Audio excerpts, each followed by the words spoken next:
मयूरभंज जिला SP Varun गुंडुपल्ली निर्देशक्रमे ISC Virendra Kumar सेनापति गंजेई mafia मानकु धरिबा पई पुलिस इनफॉर्मर साहाय्य दुआरशुणी घाटी जगी बसिथिले। विषयी पटु एक पुलिस गाड़ी गंजेई कार दुईटी को अनुसरण करुथिबा बेले घाटी तले निजे थाना अधिकारी वीरेन्द्र कुमार सेनापति टीम सहित जगी रहिथिले। काले आसामी खसीजिबे जातीय राजपथ को जाम करिथिले थाना अधिकारी।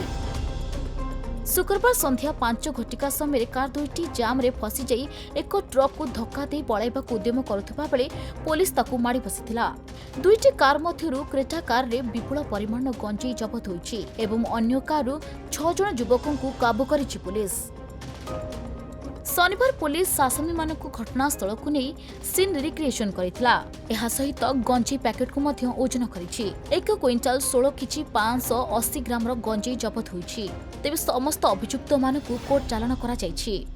देखो माननीय एसपी एवं माननीय डीजी पुलिस को निर्देश क्रमे आम जो ऑपरेशन प्रहार चलती तार तत्वावधान में आम दीर्घ दिन धरी गोटे टीम को माने इंटेलिजेंस नौलु और सेटा टेक्निकल इंटेलिजेंस बल में आम सक्षम हेलु। दुईटी कार 6 जण आसामी एवं तांका पाखरु 1 क्विंटाल 16 केजी 580 ग्राम कंट्राबेंड गांजा आम जबत होती। गोटे केस रुजु होती बांगरीपीठ थाना केस नंबर 271/25 रुजु होती एवं आसामी मान विरुद्ध आईनगत कार्यानुष्ठान यहाँ बर्तमान प्राथमिक तदंत आम जापरु यहाँ बहुत फुलवाणी कंधमाल साइड रू माल आसिक खड़गपुर जाऊला आटार प्रकृत इन्वेस्टिगेशन है आम डिटेल्स तथ्य आपको दे पार। मयूरभंज प्रदीप्त होता रिपोर्ट खबर ओडिशा।